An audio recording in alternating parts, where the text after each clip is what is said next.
Welcome to the third lecture जो कि relate कर रहा है हमारे फर्स्ट चैप्टर के साथ of strategic management concepts and cases. Last lecture में हमने जो बात की थी वो स्ट्रेटेजिक मैनेजमेंट प्रोसेस के तीनों स्टेप्स के ऊपर की थी, जिसमें strategy formulation, strategy evaluation, strategy implementation और स्ट्रेटजी इवैल्यूएशन के ऊपर था। अभी के लिए हम इस लेक्चर में देखेंगे कुछ की टर्म्स को जो कि स्ट्रेटेजिक मैनेजमेंट में होती हैं। फर्स्ट की टर्म जिसके ऊपर हम बात करने जा रहे हैं that is competitive advantage. So what do we mean by competitive advantage और कंपैटिटिव एज डिस्टिंक्टिव कॉम्पिटेंसी? ये सारे एक ही चीज़ के नाम कंसिडर होते हैं।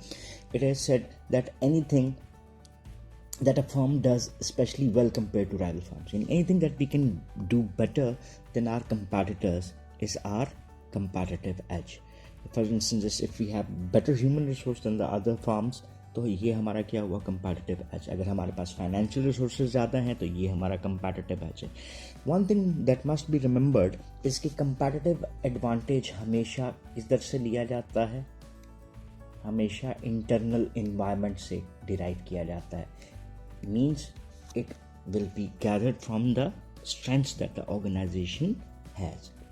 या हम weaknesses को कवर करके अपने लिए competitive edge क्रिएट करना चाहें तो क्रिएट कर सकते हैं. Then second word हमारे पास जो आता है वो है strategists. ठीक है, strategist किसको कह सकते हैं? Any person in organization. ये एनी पर्सन को आप MGR मैनेजर बोल दें तो ज़्यादा बेहतर है. In organization who develop strategies for the organization. अब वो काम क्या करता है? स्ट्रैटेजी डेवलप करने के लिए वो क्या करता है? इंफॉर्मेशन को गैदर करता है, देन एनालाइज करेगा और देन उसको एक मीनिंगफुल फॉर्म में लेकर आएगा. That is organising the information, ताकि हम उसको डिसीजन मेकिंग के लिए यूटिलाइज कर सकें. So this is how strategists are required to develop organizational strategies. Then it comes with mission and vision. ये हम पहले भी देख चुके हैं. What do we want to become in the future, ये हमारा विजन स्टेटमेंट है. Mission, what is our business और reason of existence of any organization is termed as their mission. Second chapter हमारा इसी के ऊपर है. Then external opportunities and threats के ऊपर भी हमने थोड़ी सी बात की थी. That is external opportunities and threats में जो डिफरेंट इन्वायरमेंटल फैक्टर्स आ जाते हैं यहाँ पर हमने थोड़ा सा उसके हवाले से जिक्र भी कर दिया. जैसे ये इकोनॉमिक फैक्टर्स में हो सकता है, ये सोशल फैक्टर से रिलेट करता है, कल्चरल से होता है, demographic, political, legal, governmental, technological, competitive. So these are the broader environmental forces जो कि हमारे लिए क्या करती हैं? अपॉर्चुनिटीज़ क्रिएट कर रही होती हैं और they are causing threat. Just take an example, the prevailing situation of COVID-19 is posing threat to organisations. Just take an example, जैसे हमने अमेरिका की बात की, businesses are going down, organisations are going down. तो ये क्या है? किसी भी ऑर्गेनाइजेशन के लिए एक थ्रेट हो सकता है. अपॉर्चुनिटी क्या है कि if China has recovered easily, और नॉट सेइंग ईजीली, लेकिन उन्होंने अर्लियर टाइम में अगर किया है तो they can grab the international market. तो ये उसके लिए क्या होगी? एक अपॉर्चुनिटी होगी. सो ये अपॉर्चुनिटीज और चीज़ें और थ्रेट्स जिनसे है हम इन डिफरेंट फैक्टर से देख सकते हैं. जैसे मोबाइल फ़ोन बिजनेसेस आज सबसे ज़्यादा आपको प्रिवेल करते हुए नज़र आ रहे हैं. किस वजह से? टेक्नोलॉजी ने एक अपॉर्चुनिटी जनरेट की. 2G, 3G, 4G and now introduction of the 5G.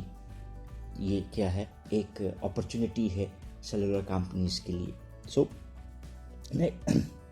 External opportunities and threats के लिए हम देखते हैं कि अगर हम अपॉर्चुनिटीज़ एंड थ्रेट्स के हवाले से स्ट्रेटजी फॉर्मुलेशन की तरफ जाते हैं तो हमें क्या मकसद है? हम एडवांटेज गैदर करें किसका? एक्सटर्नल अपॉर्चुनिटीज़ का. और थ्रेट्स को क्या करने की कोशिश करें? We want to avoid those threats. So by avoiding those threats we can grab those opportunities. Just take example, जैसे फर्स्ट करें जी, मैं और आप दोनों इंटरव्यू देने चले गए हैं, तो आप मेरे लिए थ्रेट हो और मैं आपके लिए थ्रेट हूँ. सो आप क्या करोगे? अवॉइड करोगे इस थ्रेट को, और जॉब जो आप ग्रैब करना चाहते हो वो आपके लिए भी अपॉर्चुनिटी है, मेरे लिए भी है. सो जो अवॉइड करेगा थ्रेट को वो क्या कर सकते हैं? अपॉर्चुनिटी ग्रैब कर सकते हैं. Same is development of a strategy is related with. And then हम बात करते हैं कि इंटरनल स्ट्रेंथ्स एंड वीकनेसेस, इस पर भी पहले बात कर चुके हैं। दीज आर कंट्रोलेबल फैक्टर्स, जैसे हमने बात की थी, ठीक है। Either they are performed well तो strengths, if they are perform poorly then they are weaknesses, ठीक है जी।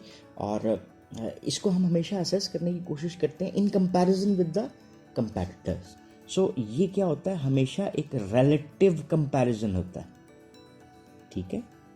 This is also a relative comparison, जो एक का किसके साथ होगा, दूसरे के साथ, ठीक है। सो इंटरनल स्ट्रेंथ्स और वीकनेसेस को हम अपने कंट्रोलेबल फैक्टर्स में से डिराइव करते हैं। अब ये कहाँ से हो सकती हैं, there are few examples being given. ये हमारी मैनेजमेंट में से हो सकती हैं, हमारी मार्केटिंग एक्टिविटीज़ हो सकती हैं। If you perform marketing better than the competitors, just take an example of any ad. If one ad hits the market customer, तो वो क्या करता है, it will increase the revenues from the market. तो क्या हुआ, आपकी स्ट्रेंथ बन सकता है। आपके पास फाइनेंशियल्स हैं, अकाउंट्स हैं, आपके प्रोडक्शंस हैं, ऑपरेशंस हैं, R&D है, मैनेजमेंट इंफॉर्मेशन सिस्टम्स हैं, जो कि आपको इन्फॉर्मेशन को टैकल करने में सपोर्ट करते हैं। More informative you are, better you can take the decisions, और उसकी बेस के ऊपर आप टारगेट मार्केट को हिट कर सकते हैं। ये आपके लिए क्या होगी, इंटरनल स्ट्रेंथ्स और weaknesses. If you are not doing it well तो वो वीकनेस होगी। सो अगर हम असेसिंग द इंटरनल एनवायरनमेंट करें तो इंटरनल फैक्टर्स की असेसमेंट्स के लिए हम फाइनेंशियल असेसमेंट्स के लिए फाइनेंशियल रेशियोज को यूज़ करते हैं, ROI, ROE and many more, ठीक है। Return on investment, return on equity, pay back period of any product, pay back period. Then performance measures आपके पास होते हैं। इसके लिए आप परफॉर्मेंस मैनेजमेंट सिस्टम रन कर रहे होते हैं ऑर्गेनाइजेशंस में, अप्रेजल्स को परफॉर्म कर रहे होते हैं ताकि आप परफॉर्मेंस को असेस कर सकें। ये individual performance assessment of an employee है। एम्प्लॉइज़ को असेस करोगे तो डिपार्टमेंट्स असेस होंगे, डिपार्टमेंट्स को असेस करोगे तो ऑर्गेनाइजेशनल परफॉर्मेंस असेस हो सकती है in financial and non financial terms.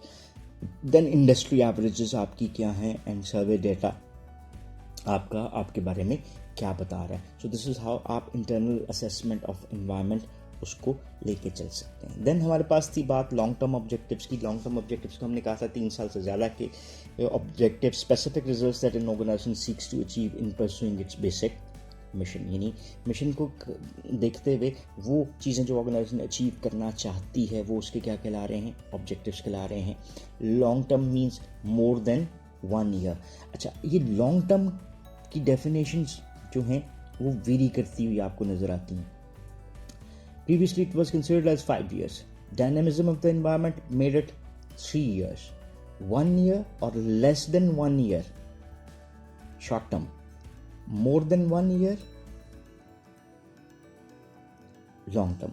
इसके ऊपर कुछ ऑथर्स उनसे वो डिफरेंट बात भी करते हैं। सो इसमें कोई इतनी लड़ाई वाली हमारी बात नहीं बनती। लॉन्ग टर्म ऑब्जेक्टिव्स उनसे हैं वो किस लिए हमारे लिए ज़रूरी हैं, एसेंशियल्स हैं कि हमें वो डायरेक्शन देते हैं, ठीक है, हमें एवेलुएट करने में हेल्प करते हैं because these provide you the standards. Then create synergy. Synergy किसको कहते हैं, जब दो चीज़ें आपस में मिलकर ज़्यादा ताकतवर हो जाती हैं। सो जो हमारे तमाम ऑब्जेक्टिव्स हैं, स्मॉलर ऑब्जेक्टिव्स, ये जो लार्जर लॉन्ग टर्म ऑब्जेक्टिव्स हैं, उन स्मॉल ऑब्जेक्टिव्स को इकट्ठा करने में हमें हेल्प करते हैं अल्टीमेटली, जो हमें as a whole goal achieve करने में। रिवील प्रायोरिटीज़, किसको पहले करना है, किसको बाद में करना है, ये हमें हेल्प होती है। फोकस करते हैं कोऑर्डिनेशन को, बिकॉज कोऑर्डिनेशन के बगैर आप कोई भी बिजनेस एक्टिविटी परफॉर्म नहीं कर सकते। So it provides you basic for planning, organising, leading, motivating and controlling. Because उन्हीं ऑब्जेक्टिव्स की तरफ आप लोगों को, एम्प्लॉयज़ को गाइड कर रहे होते हो कि वो उसको अचीव कर सके। Then strategies are means by which long term objectives are achieved. Strategy क्या हुई, a way by which a long term objective और गोल्स कैन बी अचीव्ड। ये स्ट्रैटेजीज कई हो सकती हैं, ये हमारे लिए भी इंपॉर्टेंट नहीं है, क्योंकि इन लफ्ज़ों को समझना आपके लिए भी बड़ी मुश्किल होगा। जियोग्राफिकल एक्सपेंशन, मैंने एक सिटी में काम करता था जमा दूसरी सिटी, ये क्या होगी, geographical expansion.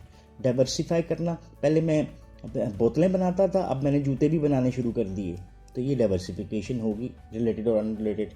So these are few things जिसको आप वैसे ही सिर्फ देख लीजिए। अभी के लिए इसको पूरी तरह से एक्सप्लेन करना ज़्यादा डिफिकल्ट होगा और आपके लिए अंडरस्टैंडिंग मुश्किल होगी। So these are the different types of strategies, जिसमें diversification, acquisition, product development, market penetration, retrenchment, diversity और liquidation और joint ventures आ जाते हैं.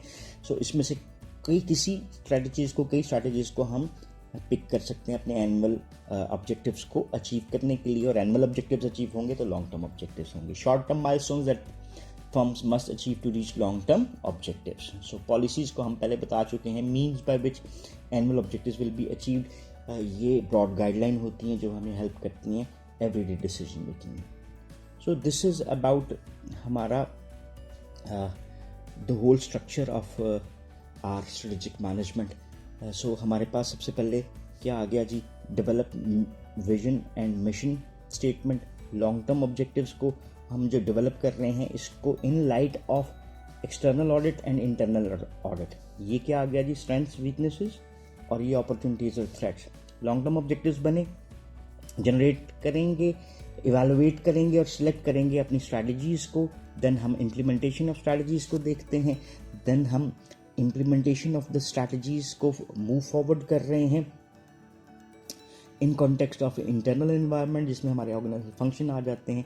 और then measure and evaluation of the performance. This creates the whole structure of the strategic management subject as well. So ये हमारा क्या बना, strategic management model बना. देन जी हमारे पास आ जाते हैं कि स्ट्रेटेजिक मैनेजमेंट एप्लीकेशन के लिए कम्युनिकेशन इज़ अ की टू सक्सेस. इसके बगैर शायद हम अपना बेनिफिट अचीव नहीं कर सकते. So there are some other things which are readable to any individual. These are the benefits of strategic management. ये नॉन फाइनेंशियल बेनिफिट्स की बात है. और why some firms do not perform strategic planning. So these are the some reasons. So that was all about this first chapter. These are the things which are self-explanatory as well, so you can see. Thank you very much for joining this lecture. So this concludes our chapter number 1 of strategic management by Fred R. David. So see you for the next lecture. Thank you.